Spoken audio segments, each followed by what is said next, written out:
Hello, thank you for joining me on this channel, and I hope that you're all well and that everything is going fine. If not, that means you're in Malawi, because in Malawi, most people things are not going really well for them, even including me. I'm still struggling to set up my business, but that's okay. But I want to talk about something that I think is very prevalent right now in Malawi.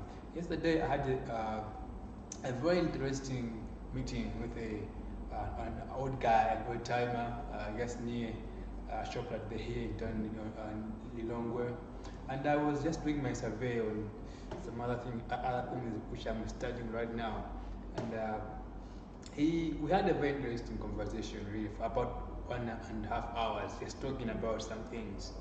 Even though my intention was just to go there and get some information that I was looking for my research. But this guy, he was angry when he first saw me, like when I say hi. So he thought I was one of the guys, because the way I was wearing my dressing was not that presentable as a student. So I looked like maybe more like a gangster or something. So he thought I was one of the guys who are just in town for nothing, maybe just you know. So he had to ask me some harsh questions, but he was surprised that I was very calm and I was even very clever when I was responding to his questions, and that was very impressive to him. So he started to narrating to me the story of our nation and how where we were coming from and what he think will happen in the next 5 years. Actually, he had to predict to say that if nothing is done, or if the government remain the same for the next 5 years, Malawi is going to be more poorer than it is today, of which I had to agree with him because of the things, how things are right now here in Malawi. And it's very devastating situation here because you find that there is no department really that is working, is executing their duties really well. You find that even if you go on the roads of Malawi right now, just if you take Inchinji Road, you find that you have traffic almost 10 times or maybe 5 times if at the minimum rate 5 times. Then you ask yourself, what are these people doing on the road? Because there's nothing really that can they are finding on it anyway, if you ask me. But they are there. And even if you take the Blantyre road, if you still find people on the roads there, the policemen, they are doing what really? So I find that they're just stealing money from people. There's a lot of corruption there on the roads of Malawi, and the government is doing nothing about it because even the police is the government itself. So these are some of the things he mentioned to me, and he again said to me something like, he said, if you go to our government offices in Lilongwe, Capitol Hill, you find that there's a lot of young people there, but you will never hear, you will never see, even in newspapers, them advertising a vacancy at Capitol Hill. Why? But every time you see there are new people going there. Where are these people coming from? And he even added to say that you find that after 1 or 2 years, those guys, young guys, they are driving. Then you wonder, where are they getting all these monies from? Because he himself, he told me that he was working with the government Minister of Health in 1974, and he had to explain to me how things were then. And he said, during our time, we used to get government loans to buy a house, to buy a car, and those are the money which we used to buy cars or houses. But now I find that people they are in the government for 2 years, but they are driving and they are having mansions in very expensive areas. Where are these people getting the money?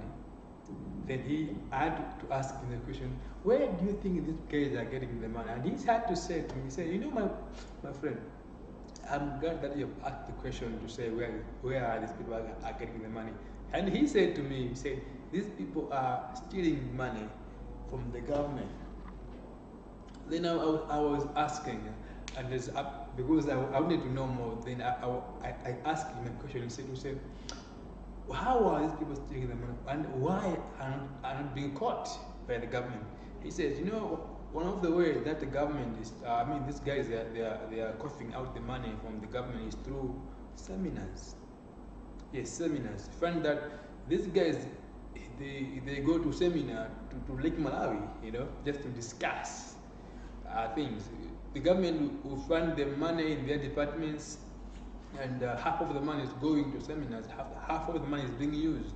How do you think that the project will even finish when the money is just going in their own pockets? They fund, because these people, when they go on seminars, they sleep in a very expensive hotel, they eat very, very good food, which are expensive as well, and they get allowances each and every day. So they spend maybe 2 weeks at a seminar. But the amazing thing is, these guys, their offices at Capitol Hill, they have conference room each and every office. But they don't go there to discuss. They go to the lake. Why is that? Because they know that's where they loot the money, in their pockets. This is a very devastating situation for my nation. I don't know who is watching this, but this is a very devastating, and we don't love our nation if we do that. Because if we do love our nation, we will do what is good, what is best for its people. You guys who are working in the government, your job is to help, to serve the people, not to serve your families. Servanthood is what we are lacking in this nation. Everyone else is doing their own business. What is beneficial to my family? What is beneficial to me? Not what is beneficial to the people whom you are supposed to serve.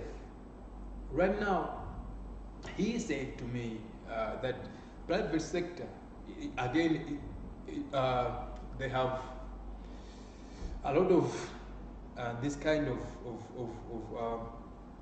work whereby people are not, again, doing their jobs because of government trying to politicize everything. They said, how can you give me a contract to construct a road, and you want me to give you the money that you have paid me? Then you want me to do a good job on the road. How do you expect me to buy the materials which are suitable for that road? But still, if I say no to giving you the bribe which you want me to give you for you to give me the contract, I won't get the contract. So what do I do as a constructor? I do give you the money, and in the end, I buy cheap materials and build the road which you want me to build. And after 2-3 years, the road is finished. Who is at fault there? It's not me. It's not the contractor. It's the people. It's the people who are in trouble with this. So it's very good to have the government or the people who are serving the benefit to the benefit of the people, not the benefit of their family or themselves. You see, that is very, very, again, a very devastating situation to hear, even from the private sector themselves. But this is not coming from them. This is coming from the top. So he had to emphasize to me to say, if we do not change the government, don't expect things to change, because we as youth, we have innovations which we think can help the nation to go forward, but there is no platform for youth, for us, or even for investors from other nations to come here and invest and flourish. I find that the government itself is trying to emphasize to say we should not cut trees, we should not do that, but they themselves, you find that they are doing the same things. For example, the other day, the guy told me again to say that he saw 5 trucks, 2 times trucks having charcoal in them. Then he asked me, he said, do you think that those charcoal belong to someone who is living in the village? Then I said, I don't think so, because people in the village, they can afford to have 2 trucks of charcoal. They say, yeah, it's because there's some people who are in the government who are doing this, because they have the platform themselves. So this is a deliberate move to thwart people from doing it, so they themselves can be doing it. So it is very even impossible, almost impossible for anyone here to break through in that industry, because the guys on top there, they have again put some landmine in that industry that it's very difficult for anyone to enter and to even solve things. Because I have to tell you this, in my own research, I have found out that 80% of the trees are gone in Malawi since independence. And again, this is according to some other researchers which I've been reading so far from other journals, from other scholars. And it's true, because imagine how many trees have you used yourself, if you're watching me, if you're Malawian, how many trees have you used yourself since you were born? How many trees have you used? Through charcoal, through firewood, or maybe through bending of bricks? How many trees have you used? And how many trees have you planted? And if you check, does the tree which you have planted and those which you have used, can they equal it? You found out that they cannot even equal. But we are still using the trees. We are still cutting down trees, and we're not even planting some. This is a worrisome situation in Malawi. And if we cannot change this situation, if we cannot change the top people, the government, if we cannot change the government, do not expect anything good to come out of this nation. It will be disastrous. So I want to urge each and every one of you who are watching, if you are Malawi, if you are watching this, next time if you're going to vote, don't vote because someone belongs to your tribe or someone belongs to your religion, where you're coming from. Vote because you want things to change. Vote because of the ideas of that person who is voting, whom you are voting for. Vote because you have heard their manifestos and you think they have the ability to do well when they are put in the leadership positions. Because otherwise, there will be nothing good that will come out from this nation, because there is nothing really good that we can point at to say this is good at the moment. May God bless you even as you think about this. See you next time.